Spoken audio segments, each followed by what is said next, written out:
Rule Britannia, Britannia rule the waves. Hello everyone. Welcome to yet another day in this, the clown decade. The decade where things are only going to get worse before they get better. And today we are looking at yet again silly leftists trying to square the circle of saying that we are not currently going through a culture war. A culture war is simply a right-wing boogeyman, while at the same time saying that we need to get rid of one of our greatest national anthems, Rule Britannia, which, given it is one of my favourite patriotic anthems, and I have literally got a video of me singing and playing it on the piano on my channel, you can probably guess that, yes, I am quite emotionally invested in this disagreement, but still, I will try and do my best to treat Femi with respect and take his arguments seriously. So without further ado, let's go over to Good Morning Britain to see where this all started.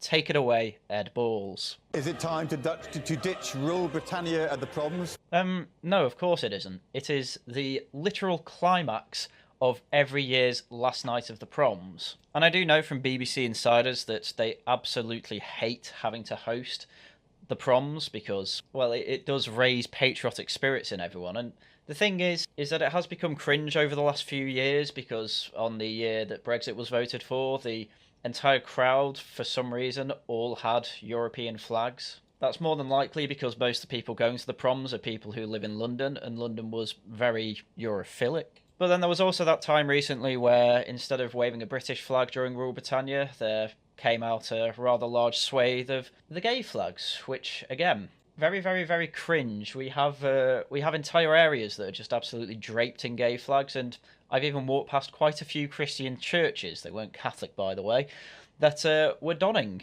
gay flags all year round, not just in Pride Month. So on the rare occasion it's actually socially acceptable to wave a British flag, even then it is seen by cringe by the powers that be. And not only allow this sort of thing, but even plan for it. So there you go. Even if we do have Rule Britannia, they still have to make it cringe. Prince Harry's wedding cellist, Sheku Kanu-Mason, has revealed that he left last night at the proms performance early because the song made him feel uncomfortable. Prince Harry's cringe, isn't he? Prince Harry has not been in the good books of the great British patriots recently due to a number of factors, including constantly annoying the entire royal family, and by extension, a lot of British patriots. Making entire Netflix documentaries whose entire purpose seems to be to try and destroy the royal family, and by extension things that British patriots like. And for some reason he wrote a book and gave the go-ahead for the ghostwriter to write that putting cream on his penis reminded him of his own mother. In short, at the moment, we'll say that Prince Harry is having a bit of a moment, but if he does come back and obviously apologise to his own family and by extension the nation, then we will accept him back as a prodigal son. But while he is being completely Americanised, I can't see that happening. So yes, Prince Harry left the proms early because of Rule Britannia. Prince Harry is yet again even more cringe than we thought. Well, activist Femi Olawole agrees and says the song is fundamentally racist. Because of course he does, because that's his whole shtick. That's all people like Femi can do. All they can do is point at things that are completely benign and say that's racist. And honestly, it's just going to have to get to a point where these people are just laughed at rather than platformed, because there's absolutely no point platforming them because we already know what they're going to say. Again, this is one of my kind of live reaction videos. I have not seen this in advance of reacting to it. But effectively, I'm guessing what Femi is going to say is that it is an anthem that prides itself on being Britishly patriotic and ruling the waves and effectively being an oppressive empire. And being proud of that fact is embarrassing and racist because obviously within our empire, in the time we had an empire, we obviously had transatlantic slavery going on, and that's racist and also completely hypocritical within the song because it says Britons will never be slaves, but oh, we're dealing with slaves. Well, I guess missing the point that the slaves weren't British, and also ignoring the fact that due to the fact that we ruled the waves, we could actually end the transatlantic slave trade, but I'm sure he'll have an answer for that too, that just verges on nothing more than, yeah, but Britain's racist. So take it away, Femi. Femi, you can understand how Sheku feels when he says he actually left. He was the soloist last year at the last night of the proms, but he left and he wants people to understand they might feel great singing it. It makes other people feel uncomfortable. Fine, I don't care. If you feel uncomfortable at Rule Britannia, why do you live in Britain? And that's a question that's always framed in a racist way, but again, every time I ask that question, it's based on some characteristic, and if your characteristic is, I can't stand a song that puts Britain in a good light or a great light, then yeah, I think it's a fair question to say, well, why live here then if you don't think it's great?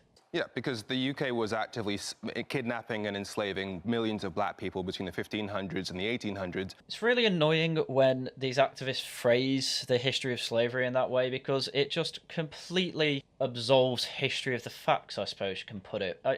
It is true that there were certainly Europeans that went into Africa to catch their own slaves, but that was actually quite a rare practice, and really the whole reason that there was a triangular trade was because the Africans wanted to trade for goods from Europe.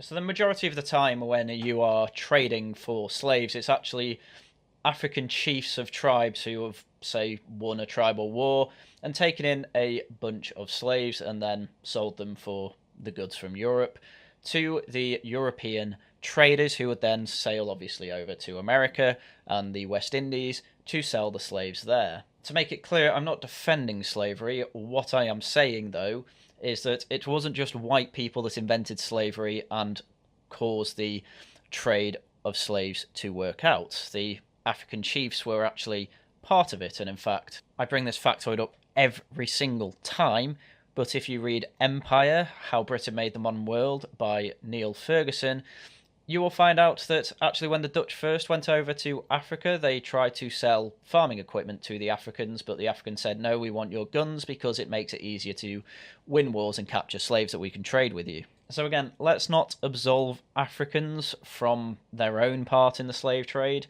Agreed, the Europeans managed to industrialise the whole thing, but what did the British do? Thanks to the fact we ruled the waves, we ended it. And that song was written in the 1700s, so it was written by a society that was engaged in the slave trade, basically celebrating how we ourselves will never ever be slaves. I do find it very odd. I don't listen to Femi often, but he does actually have a bit of an American twang in his accent that I do find interesting. But yes, that part is true. It was written originally as a poem in 1740 by James Thomson, though in the same year Thomas Arne put the poem to music. And it was first heard at a public performance in 1745. However, Femi is wrong to say that it is a celebration of empire actually ruling the waves, because at the time it appeared the song was not a celebration of existing state of naval affairs, but an exoneration. Although the Dutch Republic, which in the 17th century presented a major challenge to English sea power, was obviously past its peak by 1745, Britain did not yet rule the waves. Although since it was written during the War of the Jenkins era, it could argue that the words reflect the alleged Spanish aggression against British merchant vessels that caused the war. The time was still to come when the Royal Navy would be an unchallenged dominant force in the oceans. The jesting lyrics of the mid-18th century would assume a material and patriotic significance by the end of the 19th century. In short, Femi once again is wrong. This is not a song that is some sort of celebration of ruling the waves. If anything else, it is simply a patriotic anthem to say, we are a great country and hopefully one day we will rule the waves. Obviously, you then get to the 19th century where we do rule the waves and, yeah, as it says, it changes its meaning a bit and is used as a celebration for it. But at no point is it boasting that Britons aren't slaves. No, the point was that Britain will win all its wars at sea, because that's where all the foreigners are, and never be taken over by tyrants. There's even a whole verse about fighting tyranny. Again, just to make it very clear, this entire song is about fighting other European empires and then eventually turned into a celebration of actually beating those empires. It was never, ever about colonies in Africa, and it's very silly to even try and suggest it. So it was boasting about our position at the top of the food chain. So quite frankly, if you're happy to sing a song that celebrates slavery, you go right ahead. As just stated, it wasn't about being the top of the food chain and oppressing Africans. You've got to bear in mind, pretty much as soon as we won the war against Napoleon at Waterloo and managed to actually have complete dominance of the waves, pretty much the first thing we did in Britain was start having debates about slavery. And guess what? When that debate was done, which, yes, took about 20 odd years, we then made it the mission via ruling the waves that slavery should completely end, not just for our empire, but every other empire in the Atlantic. In short, the celebration at the top of the food chain was actually a celebration of stopping anyone being slaves. We made that our mission. The reason that slavery is so frowned upon these days is because of the British. So, in fact, I will be singing it more and more and more, just to spite your idiocy, Femi. But my generation, millennials and Gen Z, want nothing to do with you. We've got higher priorities in terms of equality, namely improving, making CVs anonymous, job applications anonymous. How the hell has he managed to go from "we should not sing Rule Britannia" to "I want anonymous CVs"? That's a very, very weird leap. And I am actually also for making CVs anonymous, because having them non-anonymous has actually been in favour of non-British people due to affirmative action. So yeah, Femi, you go right on ahead. You go ahead and you push for anonymous CVs. I would love that. The actual poem, Femi, was written for a masque performed in the early 18th century about Alfred the Great. Yeah, this is all true. The whole thing associating it with the Royal Navy, again, it just came because the song was an absolute banger. And the people who saw the public performance absolutely loved it because it stirred up patriotic flames within the entire peoples of Britain. From the 800s, defending himself against Viking invaders. So not being slaves was about the Anglo-Saxons not being overrun by the Vikings. Yeah, and as time goes on, the song basically has absolutely nothing to do with slavery of Africans. In fact, I'd wager that when they had the regular celebrations in Britain for the news that the West African Squadron actually managed to stop yet another slavery vessel, I wouldn't be surprised if they sang Rule Britannia in celebration of freeing slaves. I mean, that's pretty much an impossible thing to Google, because if you ever type anything remotely about Britain and slavery into Google, all you get is endless articles about how Britain should be shamed for even being involved in it. So well done, Femi. You're winning despite the fact that you have absolutely no idea what you're talking about. Well, that may have been where his original fear of the UK becoming slaves, but it was That was still... the poem? Yeah, it may have been where his original fear of the UK becoming slaves came from, but it was sung by people that were actively engaged in the slave trade. Right, yeah, but again, the context of this entire thing changes. It goes from originally being about singing about Alfred the Great stopping Vikings from invading Anglo-Saxon lands, to then being one that is a general celebration of the potential of Britain to rule the waves and fighting European tyranny, to then one being of actual British supremacy within the oceans. And now it's more a nostalgic, patriotic anthem for that time. Like, actually being part of the slave trade has very little to do with any of this. Effectively, the anthem is a celebration of the Royal Navy, and the worst thing the Royal Navy did was protect the transatlantic trade lines that, yes, did involve ships carrying slaves on. Oh, but what did they do when we decided that was a terrible thing? They did the opposite. They made the West African Squadron and actually attacked trade lines where there would be slavers. And guess what? Again, another factoid I always bring up is the fact that Freetown in Sierra Leone is where they were based, literally named Freetown because it's where a load of ex-slaves were freed, and they even have a plaque there near the market effectively saying that it is thanks to British philanthropy that this place can exist with a load of ex-slaves. We thank the British for our freedom, effectively. So yeah, I'm going to still sing Rule Britannia with a hell of a lot of pride. Right. So it's music from that period which is the problem? It's music from that period. If you had a group of people that were committing some sort of assault and they bragged about how they were never going to be assaulted, that's obviously going to be a song you wouldn't sing. But that's literally what Rule Britannia is about. No, we would sing that. We're quite happy to sing that. What do you think a war anthem is? What do you think a patriotic anthem is? Pretty much all of them are about winning wars. Because how can you have a country and enforce borders without actually having some sort of organised military force to defend those borders? I mean, technically you've got Liechtenstein and places like that are countries that exist without generally having been involved in wars to defend their borders. But that's mainly due to the fact that these places will have some sort of natural border, such as Liechtenstein literally being in the mountains, that mean they don't have that. But when you've got a rather large country, like most of the European ones, yes, your national anthems and other patriotic songs will involve some sort of celebration of the country actually being able to defend itself. Anyway, the other guest does a decent job of defending why Rule Britannia is a great patriotic anthem, and Femi has to butt in again saying, no, it isn't.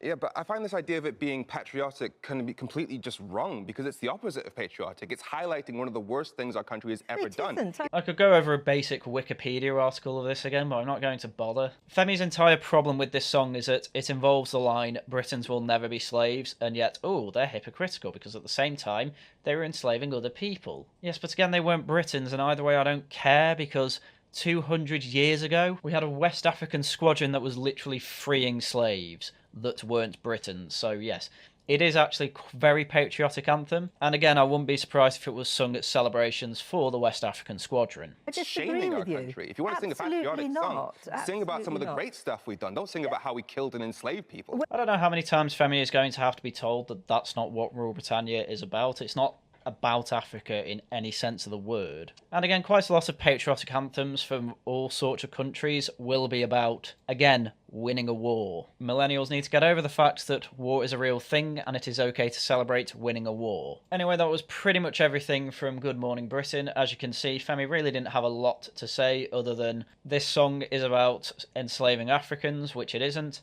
and that CVs should be anonymous, which would actually go against affirmative action, which he wants. So if that didn't prove Femi is an idiot, I don't know what else will. But anyway, he doubled down on this sort of thing and decided to make a video for Twitter and YouTube with the tweet, Rule Britannia isn't a patriotic song, it's a reminder of how we used to brag about our position at the top of the slavery food chain, which, yes, once again, because we're at the top of that chain, we could end it. It's a point of shame and a distraction from the real-life change the people of the UK need. Which, again, it's only a distraction because Femi is trying to get it banned, or at least shame people for singing it. So let's have a look at his 4-minute video. I've just been on ITV's Good Morning Britain and BBC Radio 5 Live discussing Rule Britannia. And showing just how little you know about it. And, well, if that's the case, I suppose we should go to your next tweet where you post a clip of your Radio 5 Live interview with yet another Rule Britannia defending patriot. So let's have a quick look at this clip then.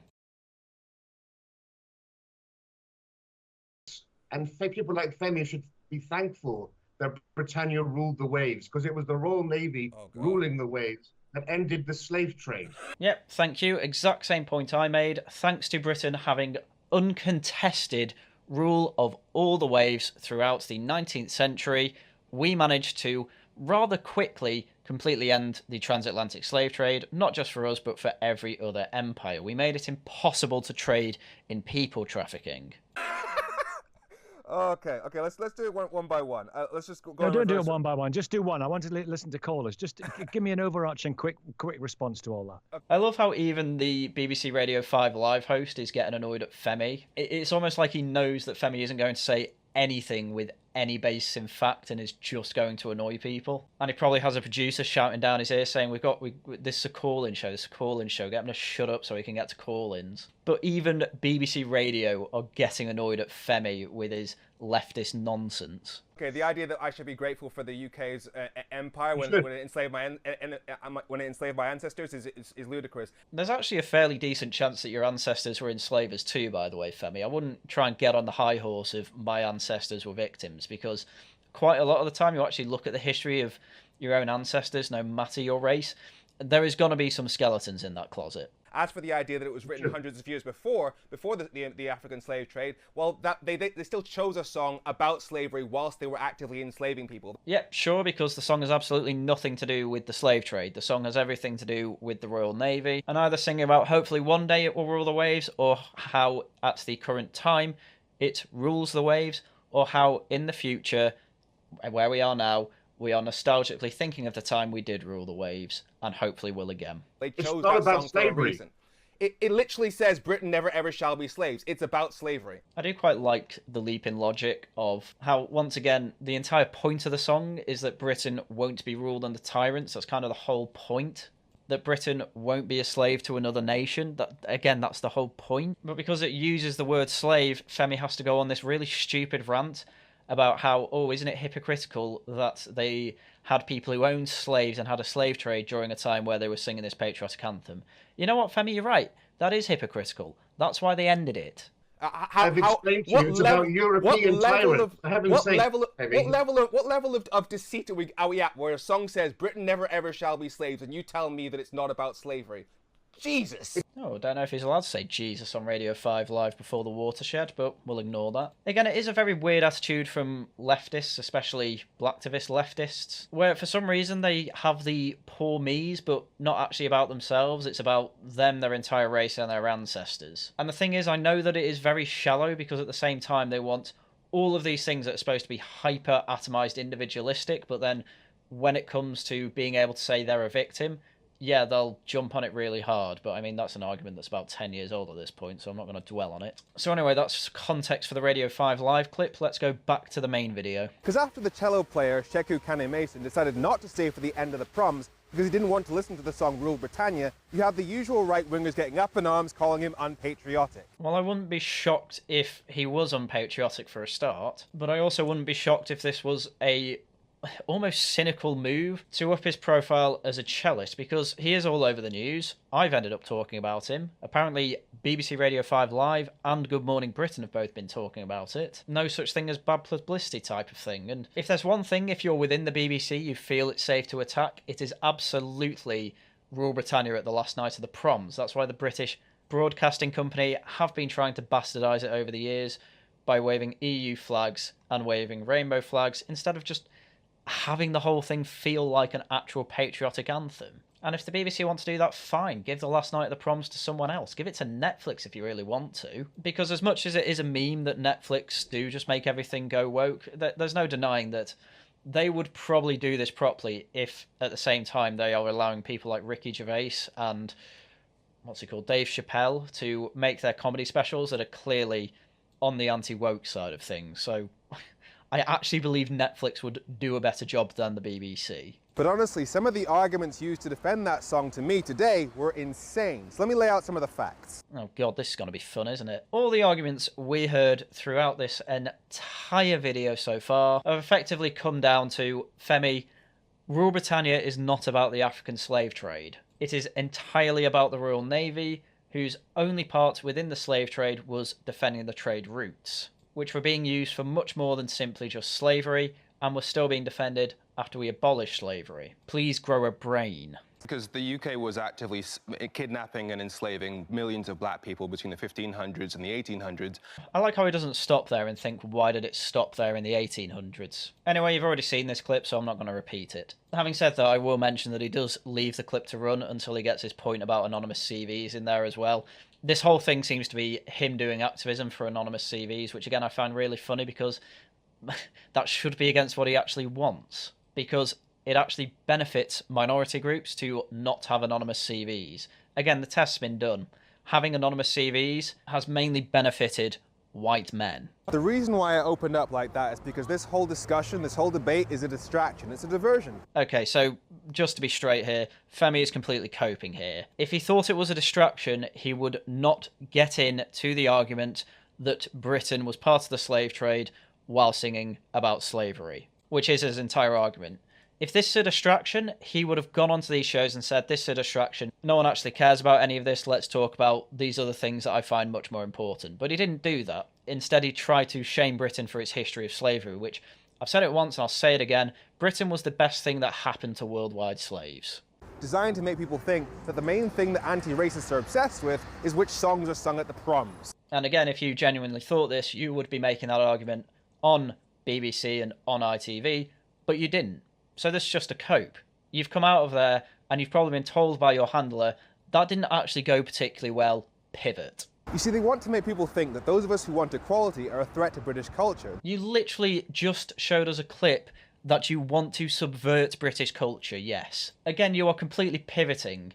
Your handler has probably seen Twitter and Facebook and all that and realised, oh, no, this is actually a remarkably unpopular position. If we want to overturn Brexit, we probably shouldn't be attacking British patriotism. Because that's all Femi is at the end of the day. He's just a Ramona. So they point to things like Rule Britannia, but the reality is that's not our priority. So again, this is a pivot. This is originally what he said. So quite frankly, if you're happy to sing a song that celebrates slavery, you go right ahead. But my generation, millennials and Gen Z, want nothing to do with you. So yes, the argument was, no, millennials and Generation Z do not want to sing Rule Britannia. That is completely different than saying, I don't care if you sing Rule Britannia or not, I've got higher priorities. No, you're Your priority, as you say here, is that you actively don't want to sing it because you'd rather spend the time, I guess you would have spent singing Rule Britannia, which is 2 minutes, trying to argue for anonymous CVs. Again, you've made an argument and now you're trying to pivot because you realise that it was a stupid argument.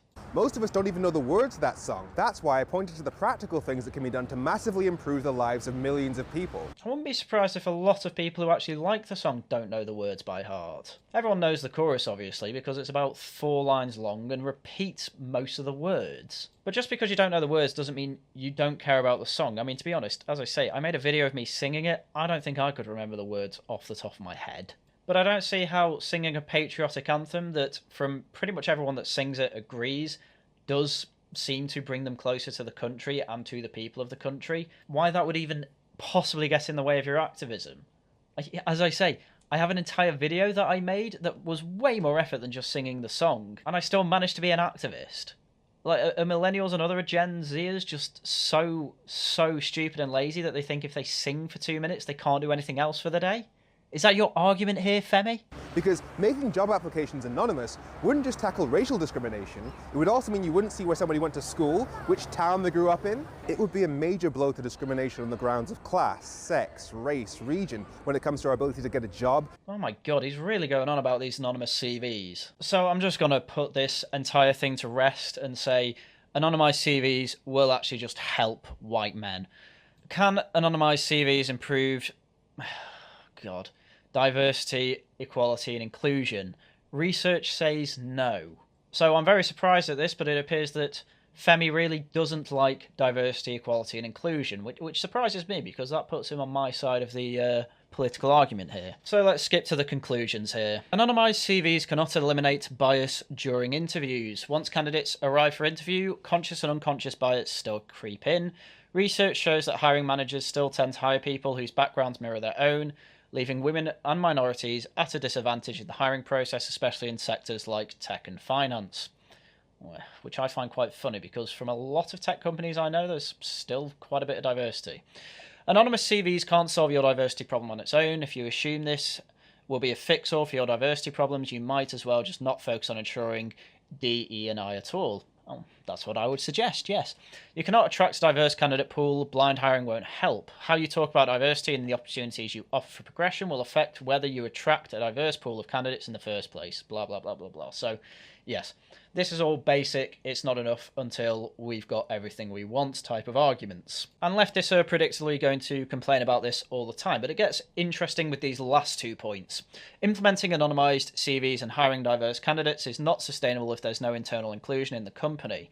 Again, another basic one that could just have covered the other 3 conclusions, but blind hiring does nothing to ensure that your workforce is welcoming to different people once they walk in the door.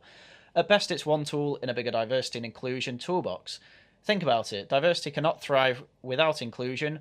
Both go hand in hand with one another. Diverse hires will end up leaving out the door quicker than you hired them. Well, honestly, if I was a hiring manager and people are leaving because there's not enough diversity, equality and inclusion, I don't want them in there. I want them in there if they can do the job. So finally, the best one. Anonymous hiring doesn't guarantee minority background hires. They've the best for last as always. Blind hiring gives absolutely no guarantee that you'll be providing minorities with an equal opportunity of getting hired, despite the fact that by every sort of logic, it does. In fact, research shows that anonymising CVs widens the interview gap between non-minority and minority candidates by 10.7 percentage points, from 2.4 percentage points in the standard procedure to 13 percentage points in the anonymised procedure. At the hiring stage, the recruit gap widens by 3.7 percentage points. In other words, when you get Martin Luther King Jr.'s perfect dream of only judging candidates on their character and on their previous jobs and experiences, somehow it gets worse off for DEI. In other words, removing any sort of indication that the person you are reading is of a minority means that they will interview and hire less minorities, more than likely because actually the biases go the other way than leftists think. So as I say, Femi, please do try and keep pushing this. You are doing exactly the type of thing that I would want to see. Far more than whether a bunch of out-of-touch idiots want to sing about slavery on the BBC. Just to reiterate the point, I think it's perfectly fine to sing about Britons never being slaves, and I also think it's perfectly reasonable to sing this song in celebration of the Navy ending slavery. And yet this was an argument I heard a lot today. The song is not racist, it's a patriotic song, and there's a difference. Along with a whole bunch of people on Twitter saying that I'm a traitor to the UK because I'm not a fan of this song. Well, traitor's probably too strong a word, but I think it's pretty obvious from all the arguments that you have been making that yes, you are trying to subvert British patriotism, which obviously from people that quite like the UK, they are obviously going to be saying to you, that is a bad thing to do, and if, again, you don't like the country and its people, please go away. But here's the problem with that argument. Yeah, but I find this idea of it being patriotic can be completely just wrong, because it's the opposite of patriotic. It's highlighting one of the worst things our country has ever done. Actually, I think ruling the waves and ending slavery was probably the best thing the Royal Navy ever did. Again, it's a shame that Sargon of Akkad has taken down his history of slavery video. If anything, it's opened up a gap in the market to effectively make the exact same video. But it actually brought up a huge sense of national pride and patriotism that we did end slavery within our own empire and within others. Again, it's this weird thing of having original sin because we're involved in an evil practice that absolutely every other country in the world was involved in. And for some reason, because we were the first to realise that this is actually a moral wrong, we get punished for it. You know the old saying, no good deed ever goes unpunished? Well, I guess this is our punishment. We get a country full of absolutely naive morons who think that because we're involved in it at one point, we can never be absolved of it. And I swear to God, if he demands an apology off the royal family or off the Prime Minister, I'm going to go mad, because literally both those things have happened. Like, it's crazy how willing these right-wingers are to just tell on themselves, because they're saying, bluntly, on national TV and YouTube, that singing a song that was put together by the UK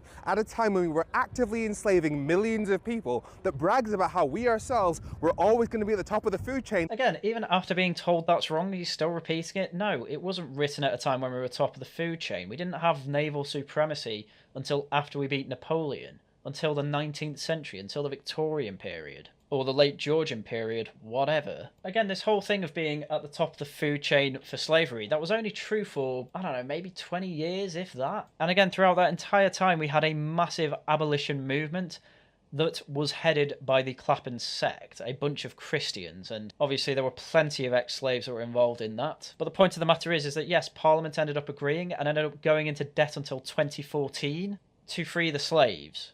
That's almost 200 years of debt to free slaves. Again, we have nothing but pride for that, and you need to stop trying to browbeat us, because eventually people are just going to get fed up and want you kicked out. In that particular industry fills them with a sense of national pride. What am I actually allowed to feel pride for in the country? And I swear to God, if your only answer is pretty much the NHS and Windrush, I am going to go Joker mode. Because I don't see why my national pride can only come from immigrants who weren't even welcome here in the first place, and an institution that is quite frankly an embarrassment to the first world. But my favourite argument that these people try to use is this. I'm sure there are a lot of patriotic people in the West Africa Squadron. Oh boy, that was...